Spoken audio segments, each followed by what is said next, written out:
सर्वांना नमस्कार. ऑफिसवाला लव विटशन या स्टोरीचे 59 एपिसोड यापूर्वीच अपलोड केलेले आहेत. कृपया ते सगळे एपिसोड ऐकण्यासाठी आपल्या चॅनलला भेट द्यावी. आणि आजचा एपिसोड खूप धमाकेदार असणार आहे. चला तर मग सुरू करूया. निकीनं स्वीटीला चॅलेंज केलं आणि आर्यनला जबरदस्ती तिच्यासमोर रंग लावला. आर्यन तिला नको नको म्हणत होता, पण मूर्ख निकीनं शेवटी तिचं खरं केलं आणि स्वीटीचा राग अनावर झाला आणि तिनं सुद्धा आता हातामध्ये रंग घेऊनच तिच्या कानाखाली लावली आणि तिचं थोबाड रंगवलं. ती चिडली आणि तिथून धुमसत निघून गेली आणि आर्यन तिच्या पाठीमागे निकी थांब, निकी जाऊ नको असं म्हणून पळत होता आणि पाठीमागं स्वीटीला चक्कर आली. ती खाली पडली. त्याचवेळी अर्जुनचं लक्ष तिच्यावर होतं आणि त्यानं इंद्राला हाक मारली. आता इंद्रानं आणि आरवनं सुद्धा तिच्याकडे बघितलं आणि दोघेही तिच्या दिशेनं पळत आले. इतक्यात अर्जुनसुद्धा तिथे आला आणि अर्जुननं स्वीटीला उचलली आणि बेडरूममध्ये नेऊन ठेवली. इतक्यात जिने चढतच इंद्रानं डॉक्टरांना फोनसुद्धा केला आणि पटकन या असं सांगितलं. आणि आता हे सगळं होतं तोपर्यंत कोणाला काहीच माहीत नव्हतं, कारण सगळे रंग खेळण्यात दंग झाले होते. पुन्हा अर्जुन, इंद्रा आणि आरव स्वीटीजवळ होते आणि आर्यन मात्र गाडीमध्ये बसलेल्या निकीला म्हणत होता, निकी प्लीज माझं ऐक, तू चिडू नको. आणि निकी म्हणाली, आर्यन तुझ्या बायकोने माझ्या कानाखाली दिली, तेही अख्ख्या पार्टीमध्ये, आणि तू म्हणतोस की मी चिडू नको. तू मला इथे माझा अपमान करायला बोलावलं होतंस का? इतका इन्सल्ट माझा कधीच कुणी केला नव्हता. आर्यन तिला म्हणाला, निकी तू मला रंग लावलास म्हणून ती चिडली. मी तिला म्हणत होतो की मला रंग लावू नकोस, मग का लावला? आणि निकी म्हणाली, आर्यन तू माझा फ्रेंड आहे की नाही? माझा तुझ्यावर काही हक्क आहे की नाही? आणि आर्यन तिला समजावत म्हणाला, निकी तुझं बरोबर आहे, मी तुझा फ्रेंड आहे, पण हे असं नसतं अगं. आम्हा दोघांच्या, माझ्या आणि स्वीटीच्या काही प्रायोरिटी आहेत. आमचं लग्न झालं आणि आम्हाला पहिला रंग एकमेकांना लावायचा होता आणि गेली वर्षभर आम्ही या क्षणाची वाट बघत होतो. तुला कसं कळत नाही? आणि तू मला येऊन जबरदस्ती रंग लावला. मी तुला म्हणत होतो की लावू नको, तरीही तू ऐकलं नाहीस. आणि निकी म्हणाली, मग मला काय माहीत? तुझ्या आधी मी तिला भेटायला गेले होते होळीच्या शुभेच्छा द्यायला, तेव्हा तर ती मला असं काहीच म्हणाली नाही. आणि मी तिला म्हणाले की मी आता आर्यनला रंग लावणार, तर ती काहीच न म्हणता माझ्याशी बोललीसुद्धा नाही. मला शुभेच्छासुद्धा दिल्या नाहीत आर्यन तिनं, कारण मी तू बोलवलं म्हणून इथे आले. आणि आर्यन मला जर माहीत असतं की तुला पहिला रंग तुझ्या बायकोने लावायचा आहे, तर कशाला मी लावला असता? आणि तू तरी मला बोललास का? फक्त रंग लावू नको असंच म्हणायचा, बाकी का लावू नको असं तू बोलला नाही. मग माझी काय चूक आहे सांग? मी काय येईल तुम्हा दोघांच्या मध्ये? आता आर्यनला सुद्धा तिची बाजू समजली, पण ती खोटी बाजू होती. आणि तो म्हणाला, ठीक आहे, पण तू चिडू नकोस. निकी म्हणाली, चिडू नको तर काय करू? मी माझा अपमान सहन करू का? ते शक्य नाही आर्यन. आणि आता हे तुम्हाला खूप महागात पडेल. फक्त रंग लावला म्हणून इतकं काय नाराज व्हायचं? तिने पुन्हा लावायचा ना तुला रंग. आणि तू रात्रंदिवस सकाळपासून तिच्या जवळच आहेस ना, मग तिला वेळ नव्हता का तुला रंग लावायला? मी आले आणि लावला तुला रंग. त्यातून इतकं ओव्हर रिॲक्ट व्हायची गरज नव्हती आर्यन. तिनं मुद्दाम हे सगळं केलं आणि मी आता काय करते बघ. आर्यन तिला म्हणाला, निकी माझं ऐक प्लीज, स्वीटी तुझी माफी मागेल, तू चल.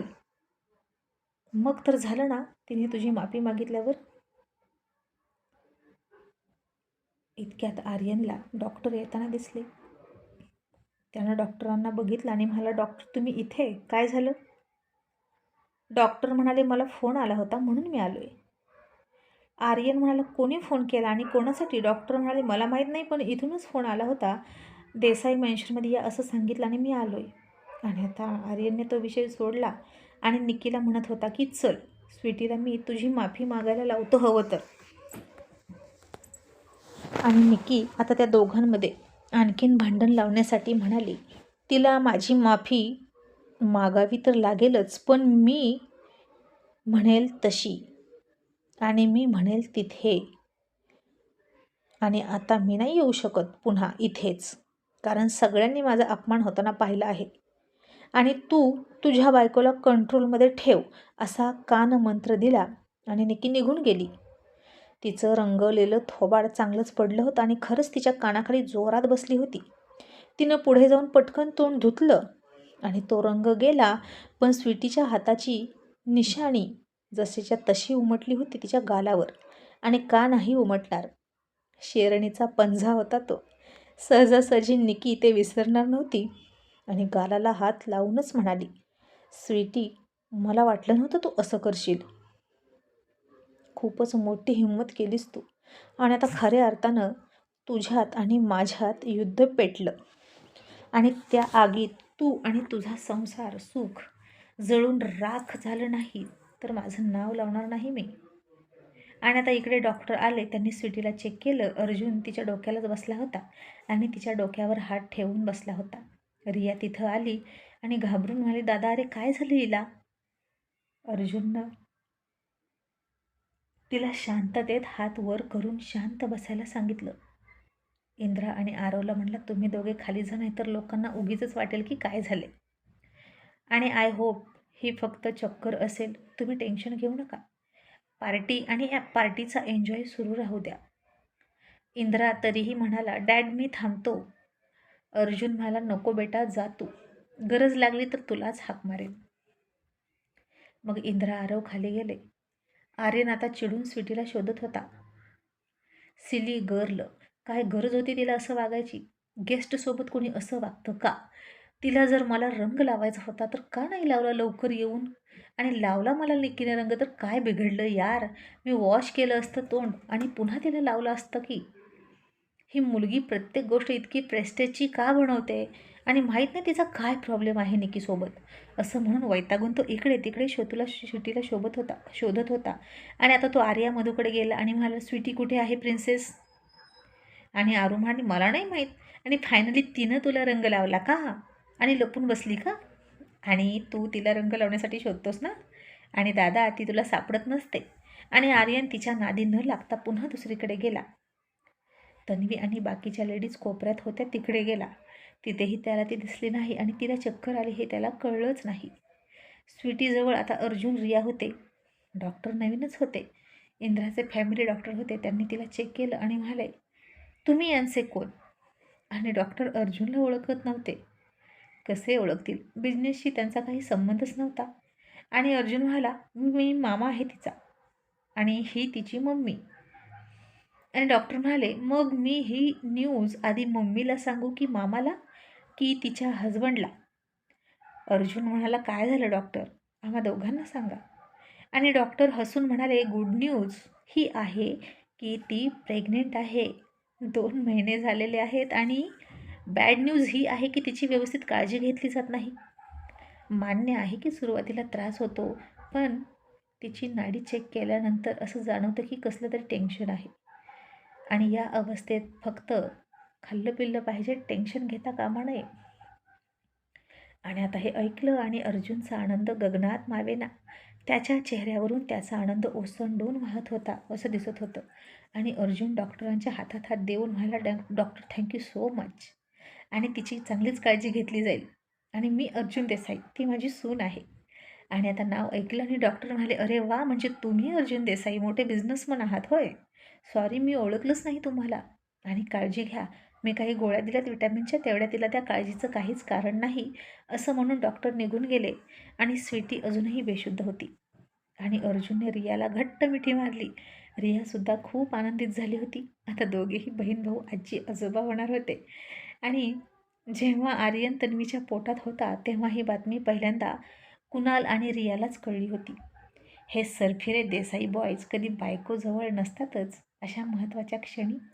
आणि यांना मग दुसरीकडून कळतं की यांची बायको प्रेग्नेंट आहे आणि यांच्या मुलाची आई होणार आहे.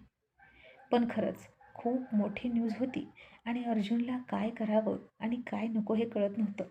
तो पटकन स्वीटीकडे गेला. तिच्या कपाळावर त्याने त्याचे ओठ टेकवले आणि म्हणाला, God bless you my baby, congratulation, big big big congratulation. आणि रिया हे ऐकून टायगर किती खुश होईल, आय कांट इमॅजिन. आणि रिया म्हणाली, पण दादा, आपण ही गोष्ट आर्यनला नको सांगूया, ती स्वीटीकडून त्याला कळू दे. कारण त्यामध्ये एक वेगळीच फिलिंग असते. ही त्यांची खूप स्पेशल मुमेंट आहे, ती त्यांना एन्जॉय करू दे. आणि अर्जुन मला ऑफकोर्स असू दे, मी इंटरफेअर करणार नाहीच, पण तुझ्या तन्वी दिदीला तरी सांगतो ना की ती ग्रँड मदर होणार आहे.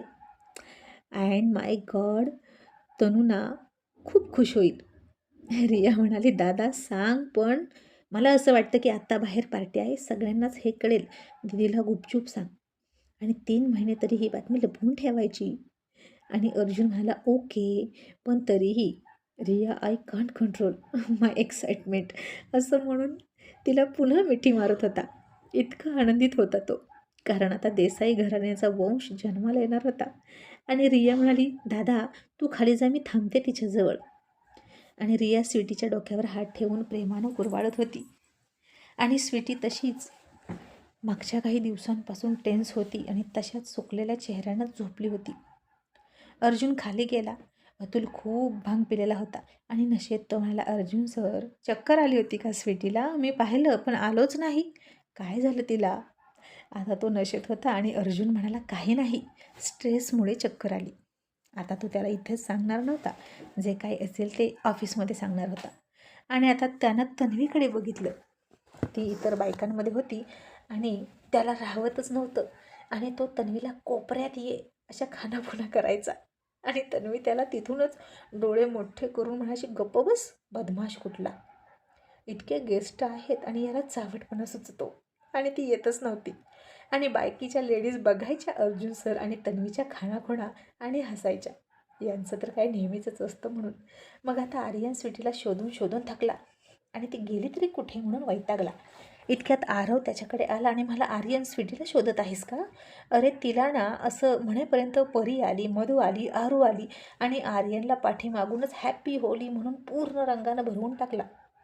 आणि आता आर्यनसुद्धा त्या तिघींच्या पाठीमागे रंग घेऊन लागला. काही वेळ पुरता तो स्वीटी, निकी दोघींना विसरला आणि त्या सगळ्यांची होळीची धमाल सुरू झाली दरवर्षीसारखी. आणि आता इकडे स्वीटीला जाग आली आणि ती उठणार इतक्यात रिया म्हणाली, बेटा उठू नकोस, तू झोपून राहा. आणि आता कसं वाटतंय? आणि स्वीटीला जाग आली आणि तिला तेच आठवत होतं. निकीनं आर्यनला रंग लावला आणि तिचा हक्क हिरावून घेतला. आर्यनची यात चूक नाही असं तिला वाटत होतं. इतर वेळी तिनं आर्यनला दोषी ठरवला असता सुद्धा, पण आता ती समोरच होती. निकीची चूक आहे असं तिला वाटत होतं, कारण आर्यन तिला रंग लावू नको असं म्हणत होताच आणि मी तिच्या कानाखाली दिली. हे आर्यनला नक्कीच आवडलं नाही. आर्यनला राग आला असणार आणि मला निकीची माफी मागितली पाहिजे, नाहीतर आर्यन माझ्यावर चिडेल असं म्हणून ती उठायला लागली. रिया तिला थांबवत होती, पण स्वीटी वेड्यासारखीच करत होती. नाही मम्मी, तो ओरडेल मला आणि त्याला नाही आवडत त्याच्या फ्रेंडला बोललेलं. मला त्याची माफी मागितली पाहिजे, नाहीतर तो वर्षभर बोलणार नाही माझ्याशी, असं वेड्यासारखं बडबडत होती. तिने खूप म्हणजे खूप मनाला लावून घेतलं होतं.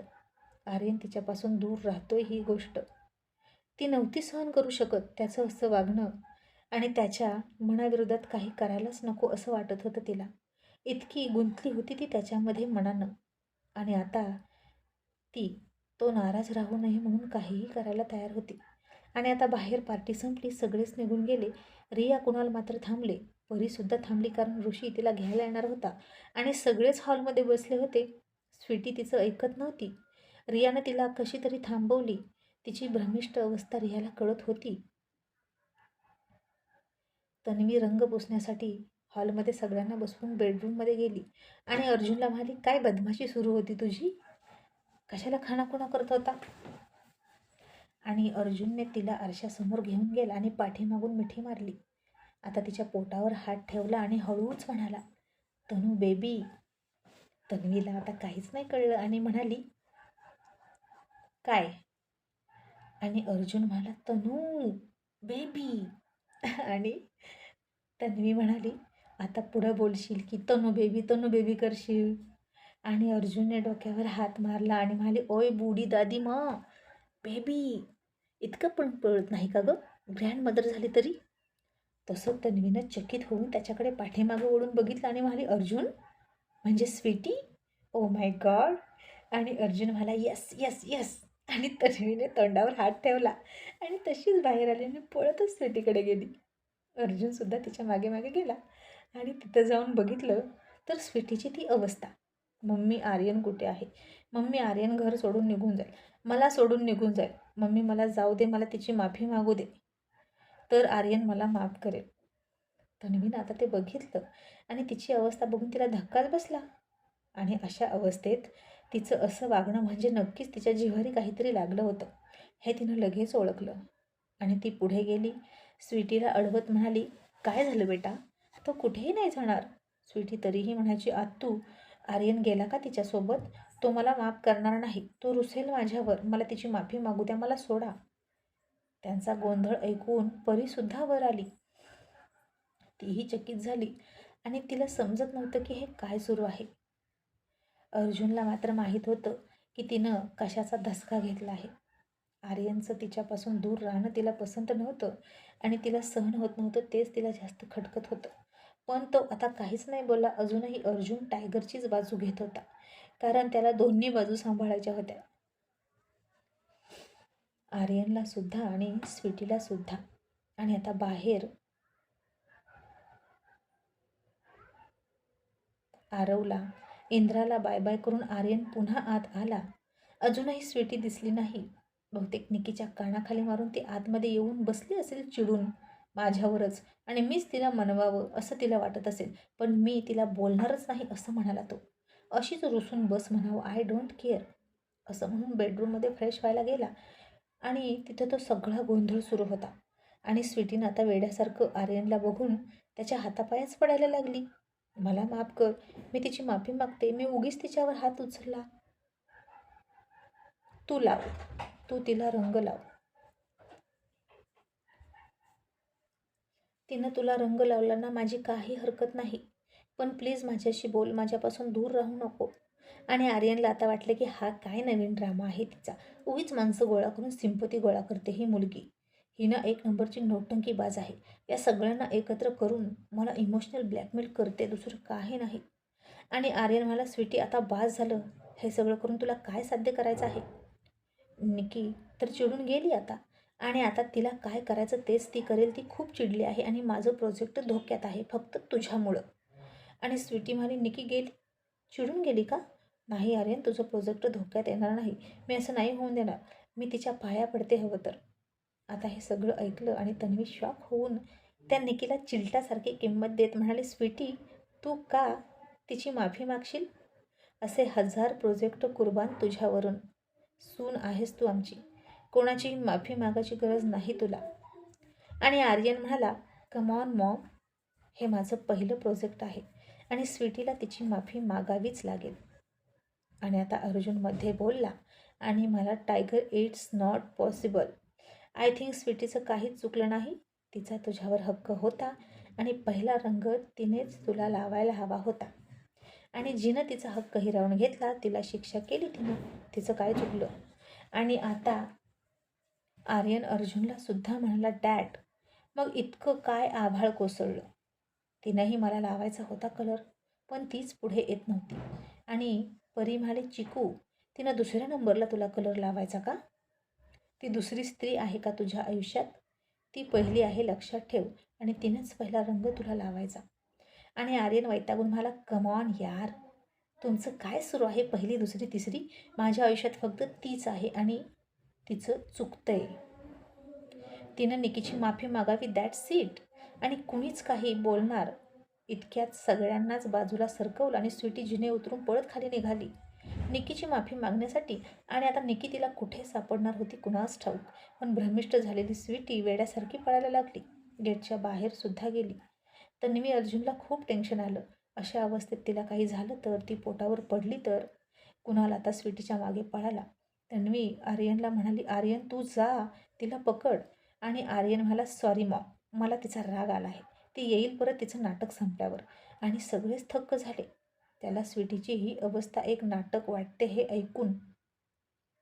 आणि इतका त्या निकीनं तिच्याविषयी त्याच्या मनामध्ये अविश्वास पेरला होता की त्याला स्वतःच्याच बायकोवर विश्वास नव्हता. आणि तन्वी म्हणाली, आर्यन, एखाद्या मुलानं तुझ्या आधी रंग लावला असता तिला तर तू काय केलं असतं? इतकं लाईटली घेतलं असतं का? आता मात्र आर्यनकडे उत्तर नव्हतं. हातपाय तोडायला कमी केले नसते त्यानं, ज्यानं स्वीटीला रंग लावला असता. आणि तन्वी म्हणाली, काय झालं आर्यन, आता नाही ना उत्तर? आणि अर्जुन म्हणाला, टायगर, खरं खरं बोल, तू आणि स्वीटी वेगळे झोपताना? आणि हे ऐकलं तसं तन्वीनं त्याच्याकडे धक्का बसून बघितलं. आणि आता स्वीटीच्या बडबडण्याचा तिला अर्थ लागला. आणि ती इतकी अनसिक्युअर का झाली हे तिला कळलं. आपली प्रिय व्यक्ती कायम हृदयाजवळ जर नसेल तर असं मानसिक संतुलन हलणारच. ज्याच्यावर आपण प्रेम करतो त्याला दिवसातून एकदा तरी घट्ट मिठी मारल्याशिवाय, हृदयाशी लावल्याशिवाय ते आत्मिक समाधान मिळत नसतं. आणि इथे आर्यनने स्वीटीला तेच आत्मिक समाधान दिलं नव्हतं. गेले कित्येक दिवस आणि ती इमोशनली लोनली फील करत होती.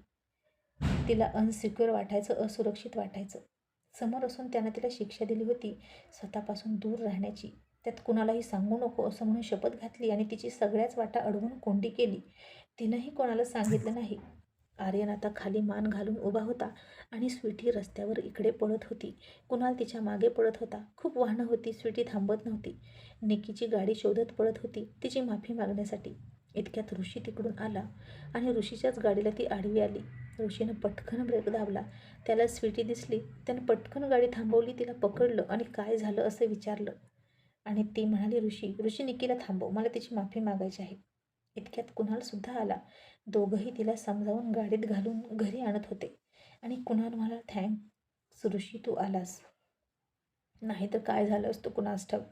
आणि इकडे तन्वी आर्यनला म्हणाली, आर्यन बोल, तू कशासाठी असं वागतोस? अर्जुन म्हणाला, टायगर उत्तर दे. आणि आर्यन म्हणाला, हो, मला स्वीटीवर डाऊट आहेत. ती निकीला त्रास देते याचा. आणि स्वीटी खोटं बोलते.